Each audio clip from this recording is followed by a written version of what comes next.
चलो रोर मनकर बीच में हमारे कर बड़ भाई रतन बड़ाई जी यथा शीघ्र मंच में मौजूद हैं। हम चाहे शानदार एक जोड़ी गीत कर साथ में रोर मनकर बीच में हैं। एक बार जोरदार ताली बजा के स्वागत करूं। घर दूरा के ताला लगाए के बैगमाइन जात रही आज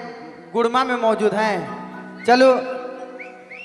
जेखन कलाकार का नजारा ठेकाना नहीं रहे सेखन रोरे मन घर दूरा के लगाए के ताला लगाए के बाबू रे बिहान पोरा देख जाबे कई के कहत रही वही कलाकार रोर मन कर बीच में मौजूद है हमरे कर भाई रतन बड़ाई जी जेकर रोरे में लिट्टी चरे बिहान बिहान कांदो ना ऐसा नाम से जानेला। फिलहाल रतन बड़ाई जी हेलो हे हे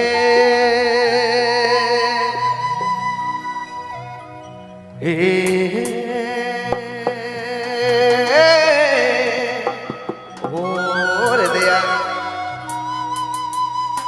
चलो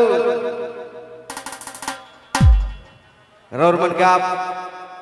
बहुत सुंदर से आप रिझाइक लागे तहे दिल से हम चाहिला ए हृदया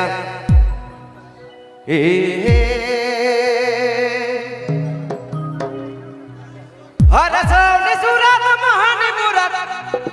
बाली उमरिया अखियों से गोली मारे क्यों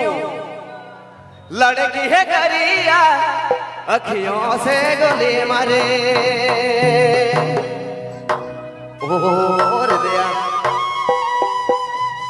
हर सौने सूरत महान मूरत बाली उमरिया अखियों से गोली मारे लड़की है करिया